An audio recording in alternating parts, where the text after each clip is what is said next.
ONU en flammes, la Russie accuse les États-Unis et Israël pour le massacre à Gaza.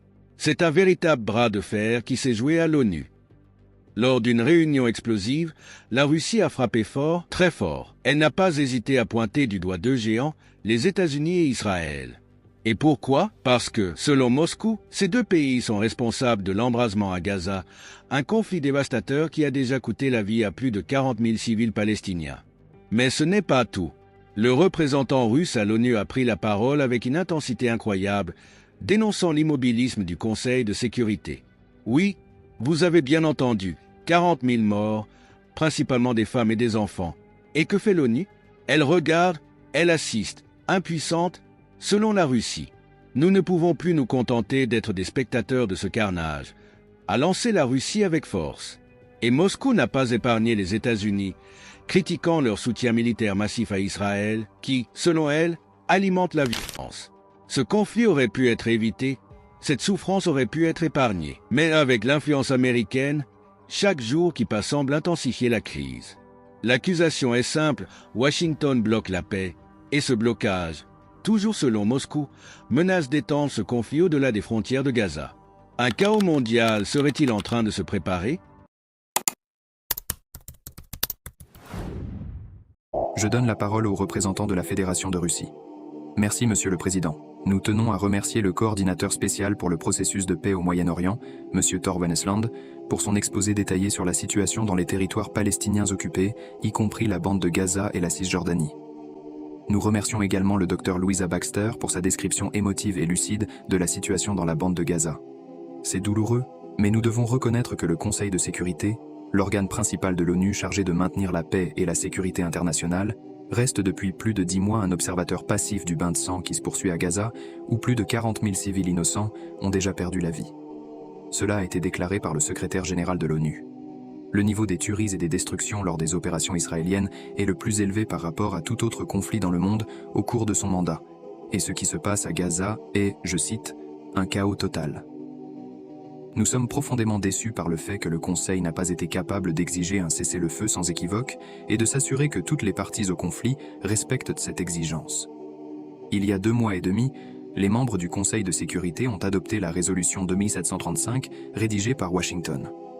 À l'époque, nos collègues américains nous avaient dit que le sort de l'accord entre le Hamas et Israël sur un cessez-le-feu et la libération des otages dépendait de cette résolution.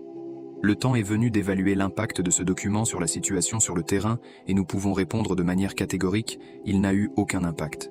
Israël continue son opération brutale, ne faisant des pauses que lorsque cela lui est nécessaire. En 2 mois et demi, près de 40 000 Palestiniens ont été victimes de cette opération. De plus, le retrait complet de l'armée israélienne de Gaza et les efforts pour restaurer les infrastructures détruites ne sont même pas envisagés. Dans le même temps, Israël bloque essentiellement le travail des humanitaires en créant toutes sortes d'obstacles, et d'autres résolutions humanitaires adoptées par le Conseil depuis l'escalade actuelle du conflit restent des paroles en l'air. Nous continuons de penser qu'il est inacceptable que les membres du Conseil de sécurité aient signé en juin une déclaration manifestement fausse dans la résolution américaine, où il était affirmé qu'Israël avait prétendument déjà accepté l'accord proposé. Même les déclarations officielles d'Israël lors de la même réunion montraient clairement que les dirigeants de Jérusalem-Ouest n'avaient aucune intention de mettre fin à leur opération militaire à Gaza. La délégation de la Fédération de Russie s'était abstenue lors du vote sur le projet américain, et nous ne regrettons pas du tout cette abstention. Il est remarquable que, ayant oublié ce qu'ils avaient déclaré en juin, nos collègues américains essaient maintenant de nous vendre une nouvelle version de l'accord, modifiée de manière à convenir à Israël. Aujourd'hui, le représentant des États-Unis dans cette salle, sans même tenter d'expliquer ces modifications, demande de nouveau aux membres du Conseil de sécurité d'exercer une pression sur le Hamas. Selon les informations dont nous disposons, Israël insiste désormais pour maintenir une présence militaire à Gaza, y compris le contrôle du passage avec l'Égypte et le corridor de Philadelphie. Nous notons que ces changements aux paramètres de l'accord sont également vivement rejetés par certains pays de la région. Je voudrais poser une question à nos collègues américains. Au nom de qui agissez-vous maintenant en essayant de faire adopter cet accord, qui est fondamentalement différent du précédent? Le Conseil de sécurité n'a jamais approuvé un accord formulé de cette manière. Et pourquoi, alors que vous nous demandez d'exercer une pression exclusivement sur la direction du Hamas pour qu'elle accepte ce nouveau caprice israélien, refusez-vous systématiquement de travailler avec Jérusalem-Ouest qui dépend de vous pour l'approvisionnement en armes? Le temps a montré que tous les doutes que nous avions sur les véritables raisons de ce projet américain se sont confirmés. Une autre résolution du Conseil de sécurité, poussée par Washington, est devenue non seulement une couverture diplomatique pour qu'Israël continue son nettoyage systématique de Gaza, mais aussi un obstacle à toute initiative visant à faire respecter des exigences strictes et sans équivoque pour un cessez-le-feu. De plus, à cause des actes provocateurs d'Israël au cours des 2 derniers mois, la région du Moyen-Orient s'est encore plus rapprochée du bord d'un conflit mondial et le Conseil de sécurité, sous l'impulsion des États-Unis, ne fait rien pour arrêter le bain de sang que continue Israël à Gaza. La semaine dernière, les membres du Conseil de sécurité ont discuté de la tragédie de l'école Tamim, où plus de 100 personnes ont perdu la vie et des dizaines ont été blessées à la suite d'une frappe israélienne. Comme nous l'avions averti à l'époque, cet incident n'était pas un épisode malheureux, mais plutôt la manifestation d'une politique menée par les dirigeants israéliens. Le 20 août, l'aviation israélienne a attaqué une école dans la région de Mustafa, à Gazaville, faisant au moins 12 morts. Le Premier ministre Netanyahou, en réponse aux appels conjoints de la communauté internationale pour mettre fin au massacre des Palestiniens pacifiques, a déclaré qu'il ne s'arrêterait pas tant que le Hamas ne serait pas complètement détruit. Et s'il n'avait pas ses alliés américains, il ne montrerait pas un tel mépris pour la position de la majorité des États membres de l'ONU. Un autre point que je voudrais souligner, c'est qu'il est inacceptable de tolérer les actes provocateurs des dirigeants israéliens, en particulier la visite du 13 août du ministre de la Sécurité nationale Ben Gvir à la mosquée Al-Aqsa à Jérusalem. Les autorités israéliennes doivent prendre des mesures efficaces pour mettre fin à cette pratique fallacieuse qui constitue une violation flagrante du statu quo des lieux saints de la vieille ville. Collègues, combien de temps encore allons-nous rester inactifs alors que les prétendus négociateurs américains continuent de nous vendre des promesses vides de résultats rapides de leurs efforts diplomatiques? En réalité, Washington tient le Conseil en otage depuis 10 mois, menaçant d'utiliser son veto et nous empêchant de prendre des décisions strictes et sans équivoque, que ce soit sur la question palestinienne, sur la trêve à Gaza ou sur l'avancement du processus de paix au Moyen-Orient.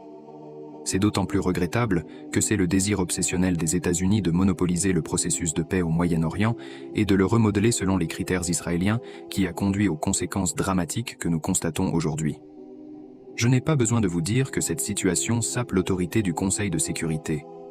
Depuis octobre, le Conseil de sécurité n'a pas été capable de prendre des décisions efficaces, nécessaires non seulement pour un règlement juste de la question palestinienne en accord avec nos propres résolutions, mais aussi pour prévenir une guerre régionale au Moyen-Orient. Si la résolution 2735 n'est pas mise en œuvre, passons un nouveau document qui enverrait un signal sans équivoque aux fauteurs de troubles que ce qu'ils font ne sera pas toléré en toute impunité. Et dotons cette résolution d'une boîte à outils qui pourrait aider à mettre fin à la violence, indépendamment des caprices de l'une ou l'autre des parties au conflit. Il est également crucial que Washington cesse enfin son aide militaire de plusieurs milliards de dollars à Israël, utilisée pour détruire des Palestiniens pacifiques. Combien de victimes supplémentaires faudra-t-il pour que le Conseil de sécurité agisse enfin en accord avec son mandat, au lieu de suivre aveuglément la direction des États-Unis et d'Israël? 40 000 Palestiniens, dont la plupart sont des femmes et des enfants, est-ce que cela ne suffit pas pour que nous prenions les décisions nécessaires? Nous formulons ainsi notre position pour que tous nos collègues sentent la responsabilité historique qui pèse sur nos épaules, et nous sommes prêts à travailler avec tous ceux qui partagent cette position. Je vous remercie de votre attention. Il est temps d'agir, a martelé la Russie, appelant à une action immédiate du Conseil de sécurité. L'urgence, arrêter les fusions de sang, protéger les civils et éviter que Gaza ne devienne un point de non-retour. Combien de temps allons-nous encore regarder sans rien faire? Le message est clair, l'ONU, dominée par les grandes puissances, semble incapable de trouver une solution durable. Et pendant ce temps, les souffrances des Palestiniens ne cessent d'augmenter. La question qui se pose maintenant, va-t-on enfin bouger? Mais la Russie n'est pas seule à pousser pour le changement. La pression internationale monte et la communauté internationale doit se demander: sommes-nous complices par notre silence? Peut-on vraiment rester les bras croisés alors que l'humanité se meurt à Gaza? Nous sommes à un tournant, mes amis. L'inaction pourrait avoir des conséquences bien au-delà du Moyen-Orient. Alors, que devons-nous faire? Est-il temps de renforcer la pression sur Israël et ses alliés?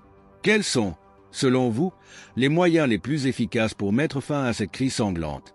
Dites-nous dans les commentaires vos opinions, vos idées, car ensemble, nous pouvons faire la différence.